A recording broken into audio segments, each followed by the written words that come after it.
This midweek podcast for the Bible is on the book of First Kings. Now, there is a lot of similarity and repetition when you get into First and Second Samuel, First and Second Chronicles, First and Second Kings. It's almost like these three books that were split into halves, whether there's 6 books now or 3, who knows. But these 6 books in the modern Bible, uh, they almost need to be all put together um, and infused, and the story of history here needs to be told. I almost think the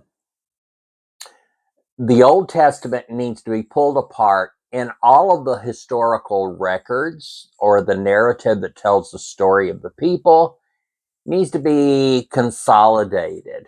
And then the other things like the rules of Moses that they had for their people, where that pertains to the story of their people needs to be infused in there in the book of history.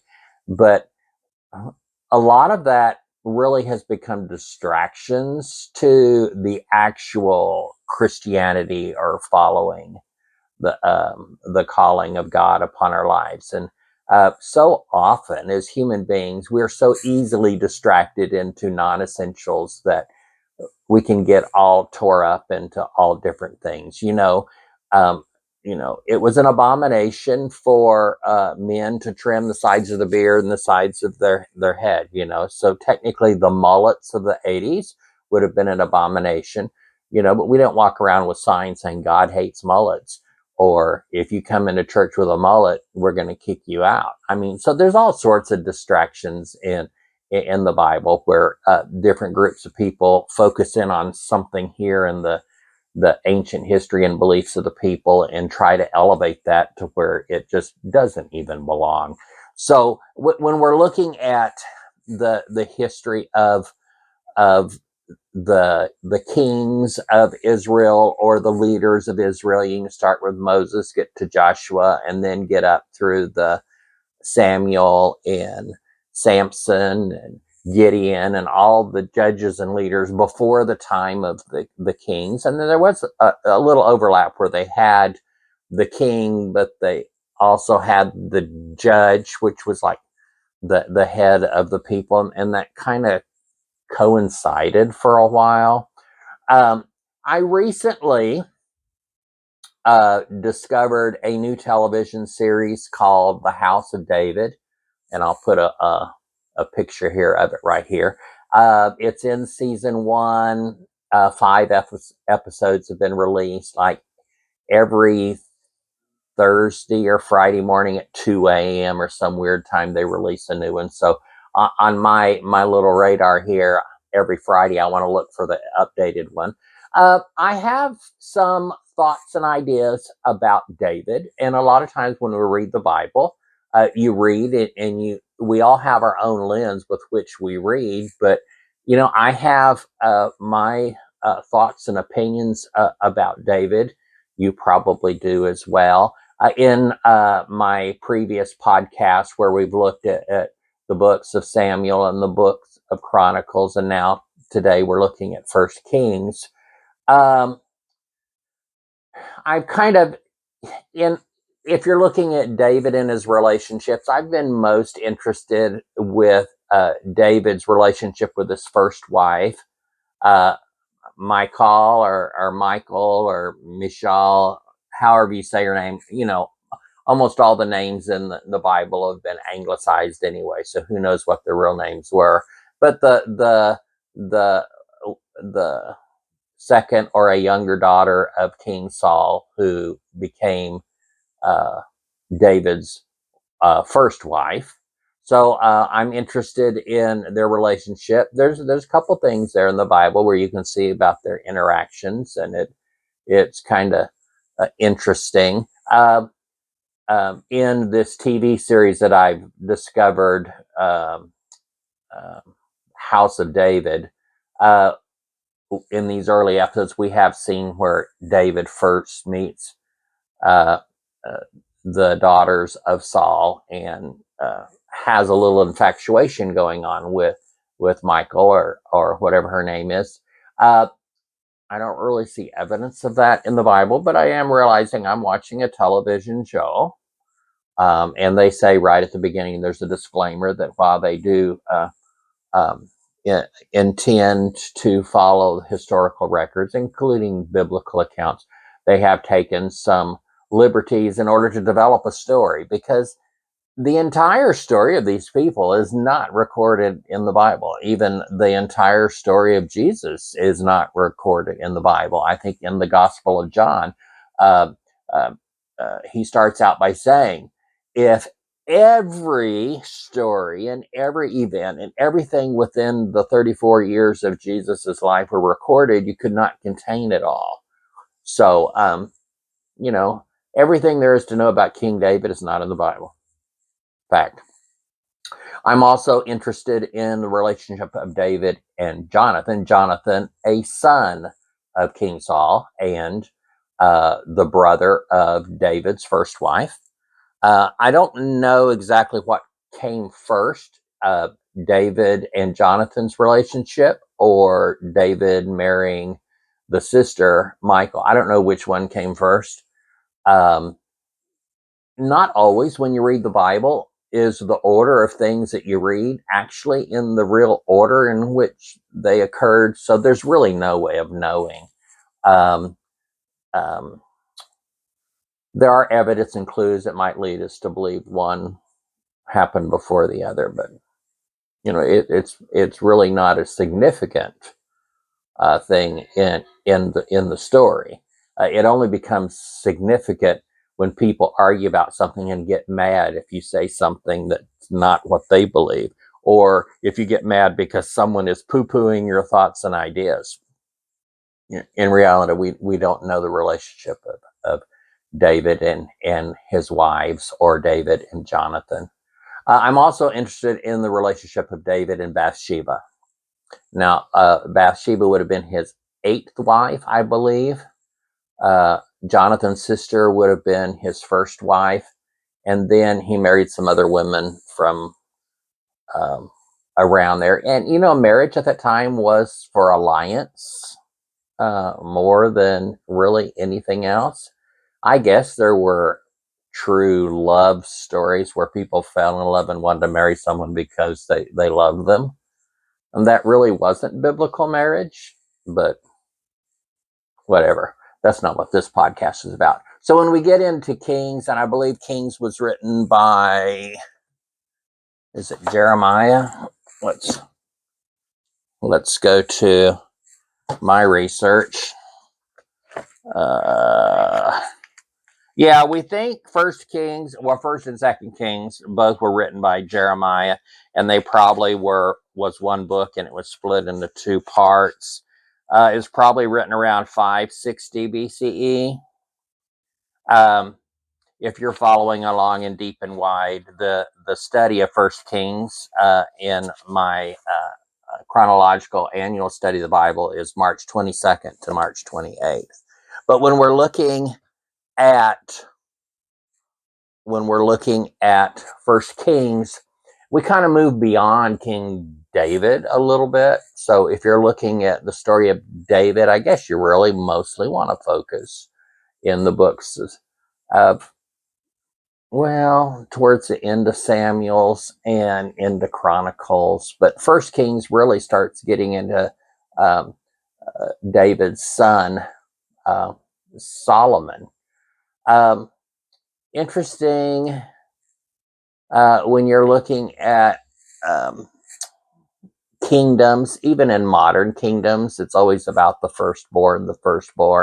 But if you look at a lot of the stories in the Bible, uh, the family heritage or the family did not always pass to the oldest, even though that was the tradition, even within their families. So anyway, I mean, going back all the way to the first human story we encounter with Adam and Eve, it was their third son, I believe, Seth, that carried on the family name, because of other things.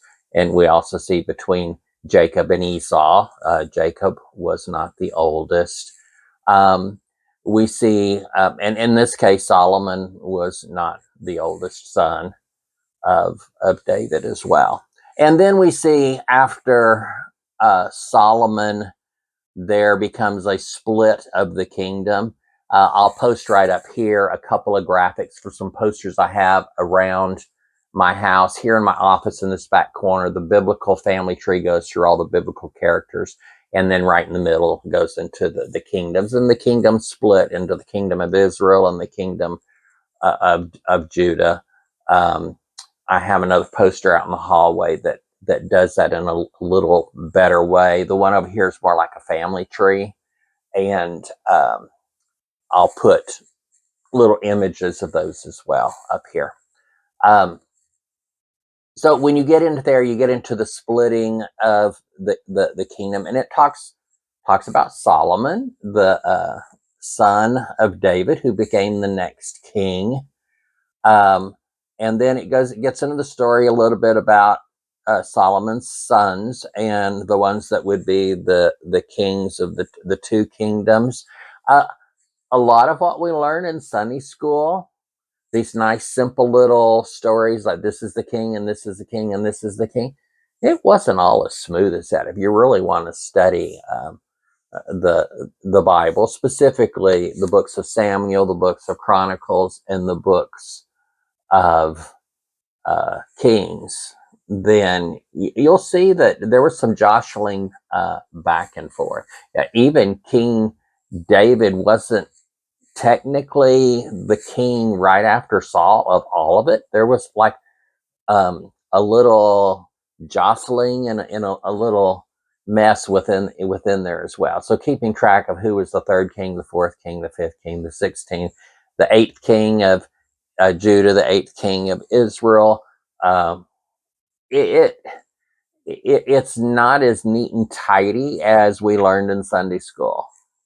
But if you actually go through, and so the reason I like these charts I've got hanging on my wall, because sometimes I'll have a question, and I originally bought these charts, well, the one that's in the hall, when I was actually writing this, and I was trying to keep track of history, and instead of just going up here picking up one of my Bibles off the shelf, it's like, okay, I've got to organize here in a chart. It's very easy. I can get the answer to something specifically that I was looking for very, very quickly. When you get into the book of First Kings, we start looking at David's son, Solomon. And we see that Solomon had 700 wives. Interesting. Now we've got to look at David. David had one wife, and then he had 6 more wives that were about, building these treaties and relationships with other groups. A few of those were wives he got as a reward from battle because he killed their husband or something. We only often just think about Bathsheba's husband that he murdered, but I think there's 2 other of his wives that were the spoils of battle. They were like the wife of someone else that he conquered. And then Solomon had 700 wives, building these treaties with other peoples. But with Solomon, it was more than just building treaties. With David, there's limited information that he actually had sustained relationships with his 8 wives. I believe the Bible tells the story of his first wife he did not have relations with. So there were no children.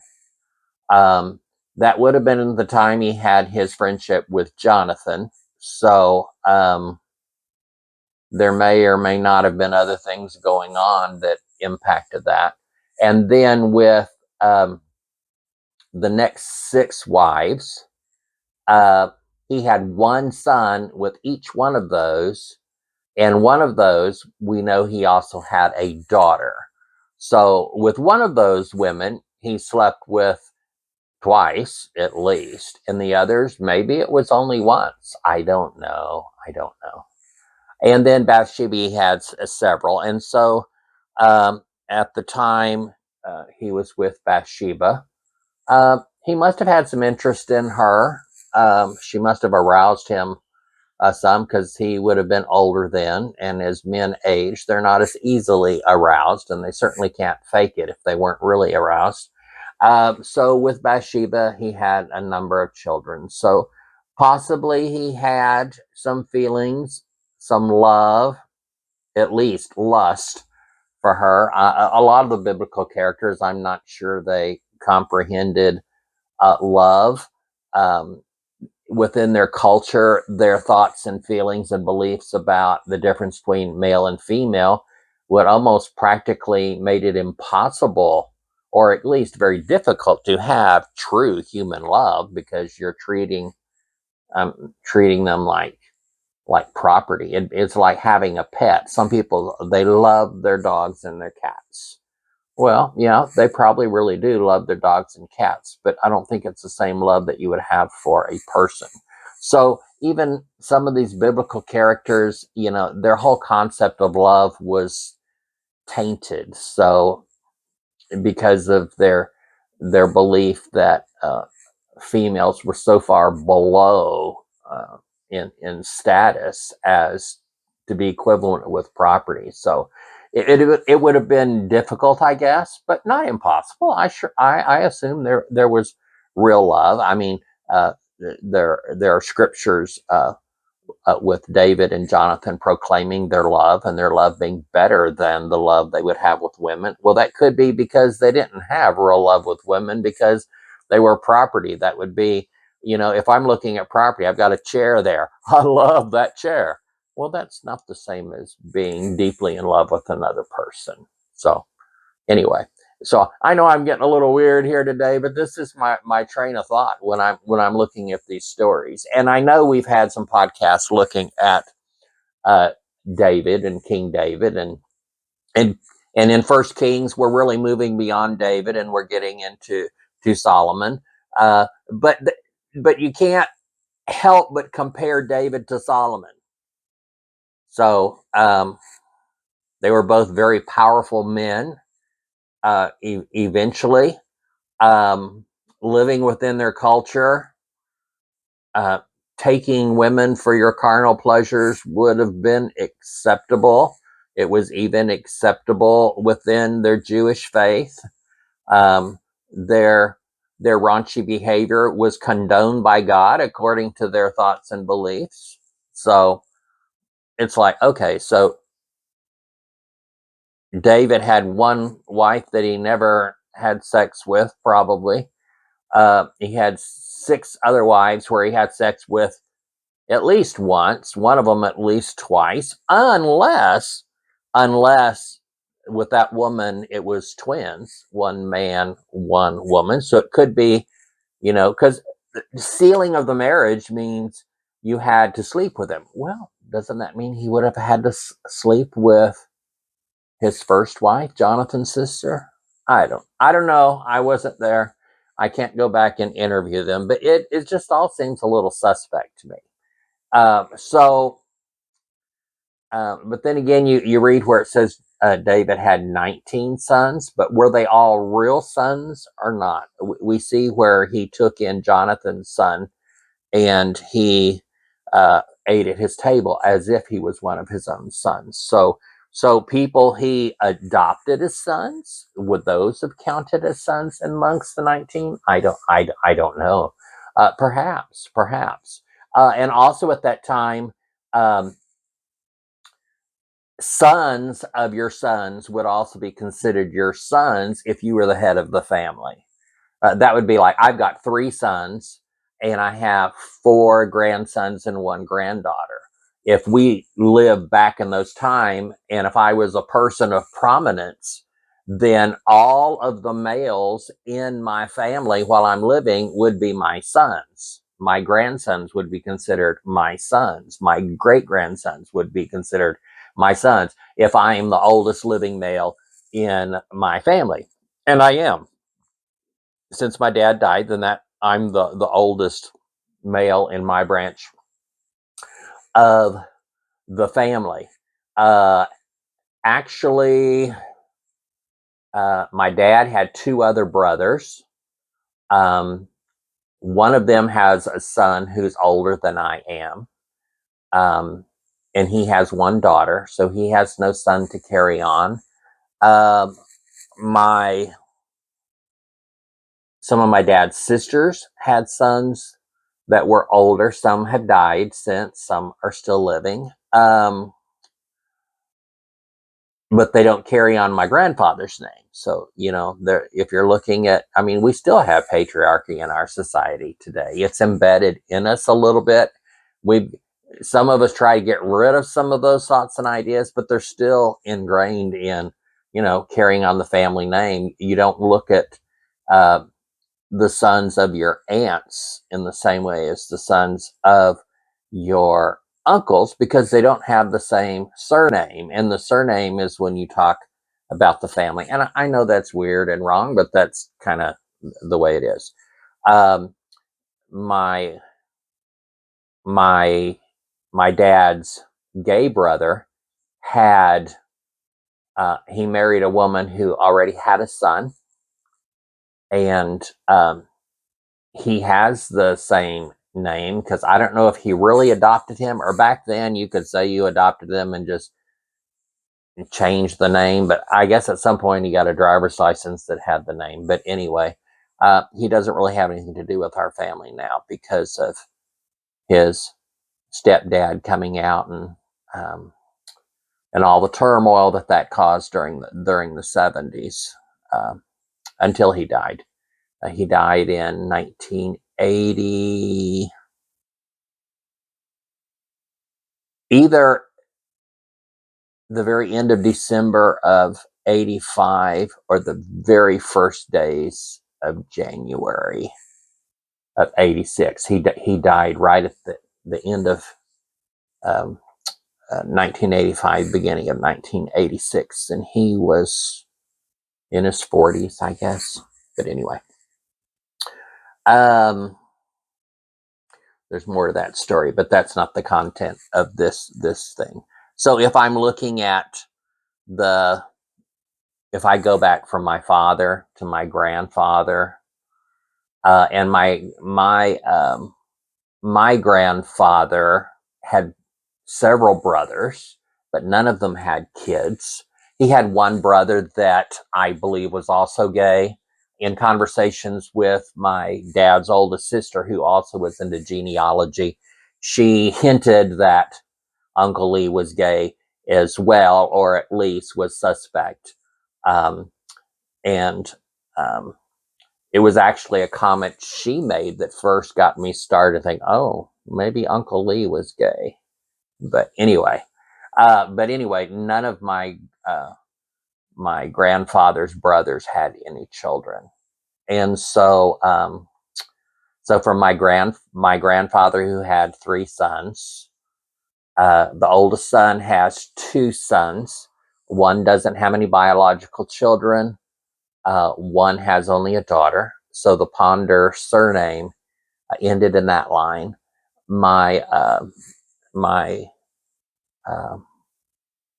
grandfather's second son was gay, and he married a woman who already had a son, who he then adopted, who has the Ponder surname, and he's had two sons, but I know nothing about them. Um, and then my dad was the sixth of seven children, and he had two sons, and I have three sons, and my brother has two sons and a daughter. And the oldest two sons would be my two oldest boys, and then my brother's son, and then my youngest son.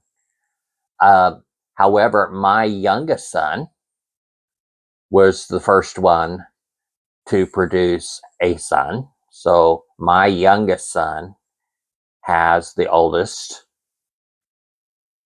of my grandsons.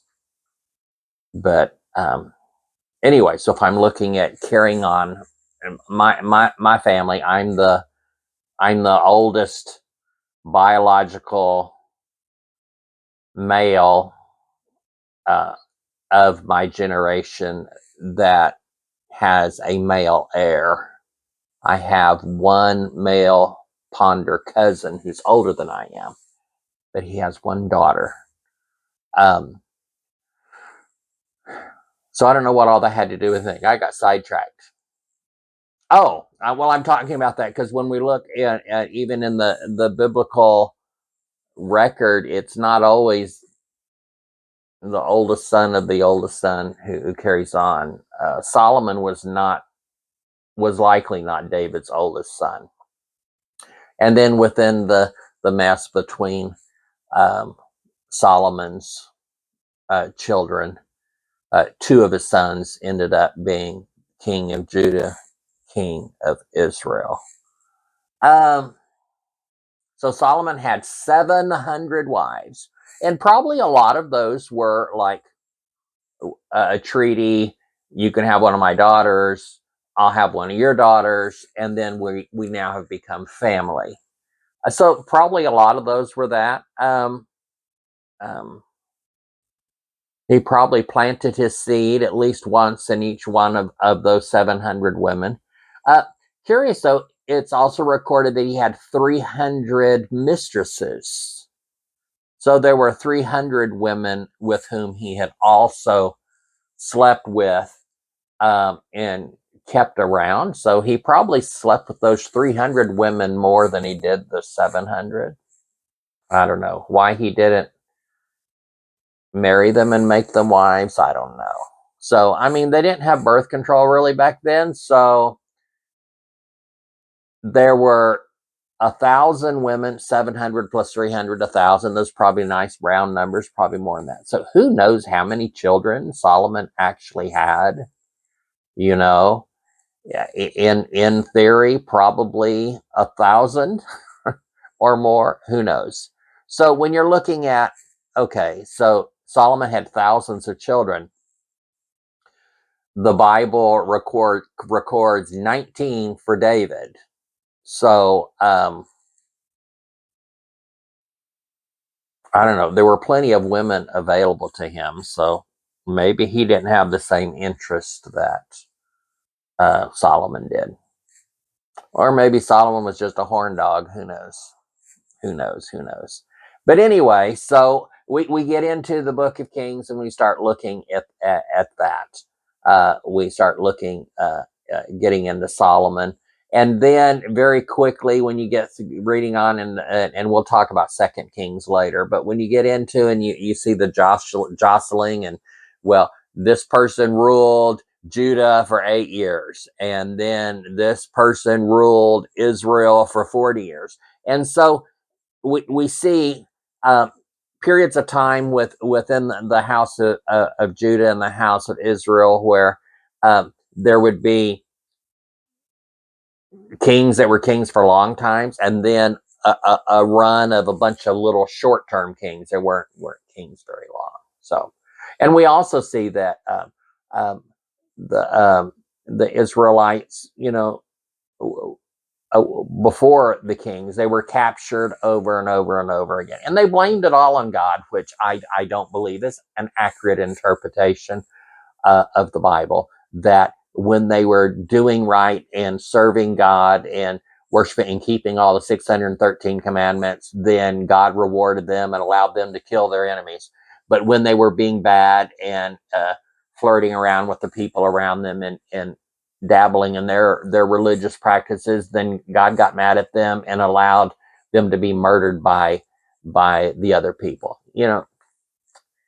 That just is antithetical to the God that we know God truly is. But anyway, we're continuing on in our study of the Old Testament, which is a history of the people and what those people believed about God. So we're not really always studying exactly what God was and what God did, but we're studying a group of people and what they believed God did. Well, if you've enjoyed this podcast or this continuing saga, or perhaps you want to pop down and look at some of the other podcasts I've made before First Kings, but throughout the year of 2025, I'm going to drop midweek podcasts until we get all the way through the Bible. Okay? Thank you for watching. Be sure to like, share, and subscribe to this podcast. It's free. It's free to subscribe. It's free to watch. You get what you pay for. Have a good rest of your week.